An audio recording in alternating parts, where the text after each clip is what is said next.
Hello friends, എല്ലാവർക്കും ആതിര വ്ളോഗ്സിലോട്ട് സ്വാഗതം. അപ്പോൾ ഞാൻ പറഞ്ഞ പോലെ തന്നെ നൈറ്റി നമുക്ക് ഷേപ്പ് ചെയ്യാം കേട്ടോ. കട്ട് ചെയ്യേണ്ട ആവശ്യമൊന്നുമില്ലേ. ഇത് അത്യാവശ്യം ലൂസൊക്കെ ഉള്ള നൈറ്റിയാണ് കേട്ടോ. കൈ ഇറക്കം കൂടിയതുകൊണ്ട് അത് ഞാൻ അഴിച്ചു വിട്ടു.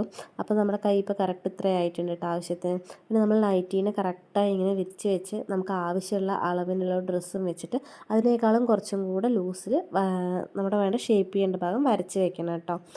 അപ്പോൾ നമുക്ക് തയ്ച്ച് സ്റ്റിച്ച് ഇടണ്ടേ, അതിന് വേണ്ടിയിട്ടാണ് അളവിനേക്കാളും കുറച്ചും കൂടെ വണ്ണത്തിൽ വരച്ച് വെച്ചത് കേട്ടോ. നമുക്ക് എവിടെയാണ് സ്റ്റിച്ച് ചെയ്യേണ്ട ഭാഗം കറക്റ്റ് ഷേപ്പായി വരച്ച് വെക്കുക. അതിന് ശേഷം ഞാനിപ്പോൾ തയ്ക്കാൻ തുടങ്ങിയിട്ടുണ്ട്. അപ്പോൾ ആദ്യം നമ്മൾ തയ്ക്കുന്നത് ഇറക്കം കുറയ്ക്കാൻ വിചാരിച്ചു കേട്ടോ. അതിന് ഞാൻ ഭാഗമൊന്നും അഴിച്ച് വിട്ടിട്ടൊന്നുമില്ല കേട്ടോ. അഴിക്കേണ്ട ആവശ്യമൊന്നുമില്ലേ. കറക്റ്റായിട്ട് നമുക്ക് എത്രയാണോ ഇറക്കം വേണ്ടത് വെച്ച് അതുപോലെ വര വരച്ചിട്ട് മടക്കി വെക്കുക.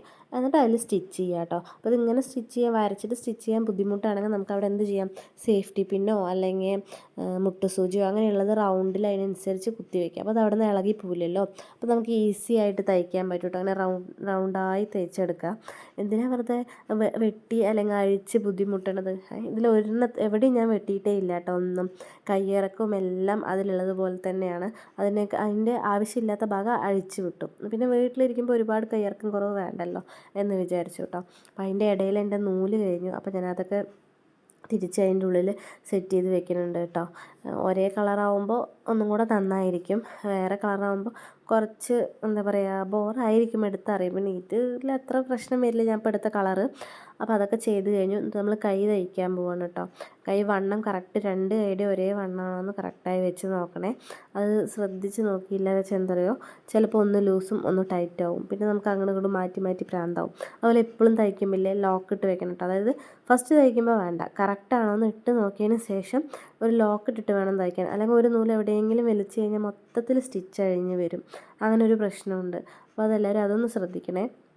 പിന്നെ നമ്മളിത് തയ്ക്കുന്നുണ്ട് കേട്ടോ. കൈ രണ്ടുമൊക്കെ കറക്റ്റാണെന്ന് നോക്കിയതിന് ശേഷം നമ്മൾ ആ വരച്ച ലൈനിൽ കൂടെ ഇങ്ങനെ വര വരയ്ക്കുമ്പോൾ നമുക്ക് സുഖമായിട്ട് തയ്ക്കാൻ പറ്റും.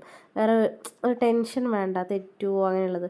ആ വരയിൽ കൂടെ തന്നെ കറക്റ്റായിട്ട് തയ്ച്ച് കൊടുത്താൽ മതി. പിന്നെ ഇത് ഞാൻ ഇവിടെ മോട്ടറാണ് കേട്ടോ ഉപയോഗിച്ചിരിക്കുന്നത് തയ്ക്കാൻ വേണ്ടിയിട്ട്. ഇത് എൻ്റെ അമ്മയുടെ മെഷീനാണ് കേട്ടോ. എപ്പോൾ തന്നാന്നറിയോ, അമ്മ വാങ്ങിയിട്ടേ കാലങ്ങളായിട്ടാണ്. പിന്നെ അമ്മ പുതിയ മെഷീൻ വാങ്ങിയപ്പോൾ എനിക്ക് തന്നാണ്. ഞാൻ സ്റ്റിച്ചിങ് ഒന്നും പഠിച്ചിട്ടേ ഇല്ല കേട്ടോ. എൻ്റെ അമ്മ തയ്ക്കും. അത് കണ്ടിട്ടുള്ള അറിവുണ്ടെന്നേ ഉള്ളൂ. പക്ഷേ വീട്ടിലുള്ളപ്പോൾ അമ്മ മെഷീൻ എന്നെ തൊടാൻ സമ്മതിക്കാറേ ഇല്ല കേട്ടോ ഗൈസ്. പക്ഷേ ഞാൻ കണ്ടു പഠിച്ചിട്ട് ഞാനിപ്പോൾ ഇവിടെ വന്നപ്പോൾ എനിക്ക് മെഷീൻ പറഞ്ഞ് വാങ്ങിയിട്ട് വന്ന് തയ്ക്കുന്നതാണ് കേട്ടോ. എനിക്ക് അത്യാവശ്യം വേണ്ട ഷേപ്പ് ചെയ്യാനും ഒക്കെ അറിയാം കേട്ടോ. ചെറുതായി ചുരിദാറൊക്കെ തയ്ക്കാൻ അറിയാം.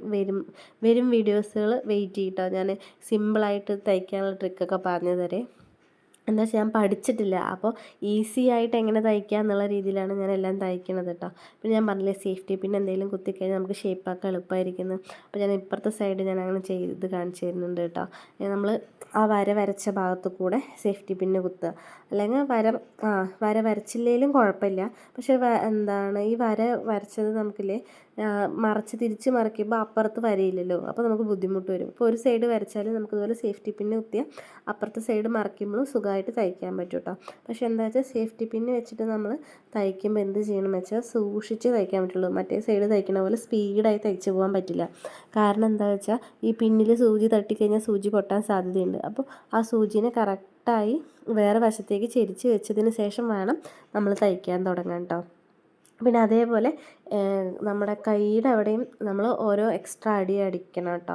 അല്ല വെച്ചാൽ ആ സ്റ്റിച്ചൊക്കെ വേഗം വിടും. അതുപോലെ കൈയുടെ അവിടെ അടിക്കുമ്പോഴും നമുക്ക് ഷോൾഡർ എന്തായാലും നൈറ്റിൽ ചിലപ്പോൾ ഇറങ്ങിയിട്ടായിരിക്കും, ഇറക്കം കൂടുതലായിരിക്കും. എത്ര നമ്മൾ ഡ്രസ്സ് ഇറക്കവും കൈയും ഷേപ്പൊക്കെ ആക്കിയാലും നമ്മുടെ ഷോൾഡർ ഇറങ്ങിയിട്ടാണെങ്കിൽ ആ ഡ്രസ്സിൻ്റെ വൃത്തി ഉണ്ടാവില്ല. അപ്പോൾ അതുകൊണ്ട് എന്ത് ചെയ്യണം, ആ ഷോൾഡറിൻ്റെ അവിടെയും നമ്മളൊരു ഇഞ്ചോളം, എനിക്കിതിലൊരു ഇഞ്ചോളം പിടിക്കേണ്ടി വന്നിട്ടുള്ളൂ കേട്ടോ. അതേപോലെ അതിൽ അതിൻ്റെ ഉള്ളിൽ തയ്ച്ച് വെക്കാവുന്നതേ ഉള്ളൂ കേട്ടോ. ആ സ്റ്റിച്ചിനേക്കാളും കുറച്ചുകൂടെ ഇഞ്ച് ഇറക്കിയിട്ട് തയ്ക്കാവുന്നേ ഉള്ളൂ. അഴിക്കേണ്ട വെട്ടേണ്ട ആവശ്യം ഒന്നുമില്ല കേട്ടോ. സുഖമായിട്ട് അടിച്ചു വിടാം. അതും തയ്ച്ചിട്ടുണ്ട് കേട്ടോ. അത് കഴിഞ്ഞ് വീണ്ടും ഞാൻ ഒരിക്കൽ കൂടെ ഒന്ന് ഷേപ്പ് ചെയ്യണം കേട്ടോ. ഒരടിയല്ലേ അടിച്ചിട്ടുണ്ടായിരുന്നുള്ളൂ. അപ്പോൾ എല്ലാ സൈഡും രണ്ട് തവണ അടിക്കുന്നുണ്ട് കേട്ടോ. ഇറക്കത്തിൻ്റെ അവിടെയൊക്കെ ഒരു സ്റ്റിച്ച് ചെയ്താൽ മതി. എന്തായാലും അത് കീറൊന്നുമില്ല. നൈറ്റ് കീറി പോണവരെ അത് അങ്ങനെ നിന്നോളൂ കേട്ടോ. പിന്നെ എപ്പോഴും ഒരുപാട് ലെങ്ത്ത് ഗ്യാപ്പ് വരാൻ പാടില്ല കേട്ടോ സ്റ്റിച്ചിങ്ങിൻ്റെ. അത്യാവശ്യം അടുപ്പിച്ചിട്ട് വേണം സ്റ്റിച്ചിൻ്റെ ഇത് അറേഞ്ച് ചെയ്യാൻ വേണ്ടിയിട്ട് കേട്ടോ. അത് കഴിഞ്ഞ് നമ്മൾ നൈറ്റിയൊക്കെ ഫുൾ സ്റ്റിച്ച് ചെയ്ത് കഴിഞ്ഞിട്ടുണ്ട് കേട്ടോ. പിന്നെ ലാസ്റ്റ് നമ്മൾ സിബിൻ്റെ അവിടെ നിന്ന് തയ്ക്കണം കേട്ടോ. സിബിൻ്റെ അവിടെ തയ്ച്ചില്ലെങ്കിൽ എന്താ പറയുക, നമ്മൾ ഈ കുഞ്ഞുങ്ങൾക്ക് പാല് കൊടുക്കുന്ന അമ്മമാരാകുമ്പോൾ സ്റ്റിച്ച് പെട്ടെന്ന് വിടും. നമ്മുടെ നൈറ്റി കീറില്ല, പഴകില്ല, പക്ഷേ ഈ സ്റ്റിച്ച് വേഗം വിടാൻ സാധ്യതയുണ്ട്. അപ്പോൾ അതുകൊണ്ട് എപ്പോഴും അവിടെയും സ്റ്റിച്ച് ചെയ്യണം. നമ്മൾ പുറമെ കൊടുക്കുമ്പോൾ അവർ ഇവിടെ നിന്ന് സ്റ്റിച്ച് ചെയ്ത് തരില്ല. പിന്നെ ഇത് അത്ര വലിയ പണിയില്ലല്ലോ, സിമ്പിളായി ഈസിയായി ചെയ്യാവുന്നതാണ്. എല്ലാവരും വീട്ടിൽ ചെയ്ത് നോക്കണം കേട്ടോ. നമുക്ക് ഒരുപാട് നൂലുകളുടെ ആവശ്യമൊന്നുമില്ല. അത്യാവശ്യം 2-3 കളർ എല്ലാത്തിനും സ്യൂട്ടബിൾ ആവണ നൂലുണ്ട് വെച്ചാൽ നമുക്ക് അത്യാവശ്യം എല്ലാ ഡ്രസ്സുകളും ഷേപ്പ് ചെയ്യുകയും ചെയ്യാം. അപ്പോൾ ഞാനത് സിബിൻ്റെ അവിടെയൊക്കെ 2 പ്രാവശ്യം തയ്ച്ച് കൊടുക്കുന്നുണ്ട് കേട്ടോ. അപ്പോൾ നമ്മൾ നൈറ്റി ഷേപ്പ് ചെയ്യൽ ഇത്രയേ ഉള്ളൂ, ഭയങ്കര ഈസിയാണ്. ഇതുപോലെ തന്നെ നമുക്ക് നൈറ്റി വീട്ടിൽ തന്നെ തയ്ക്കാവുന്നതാണ് കേട്ടോ, തുണിയെടുത്തിട്ട്.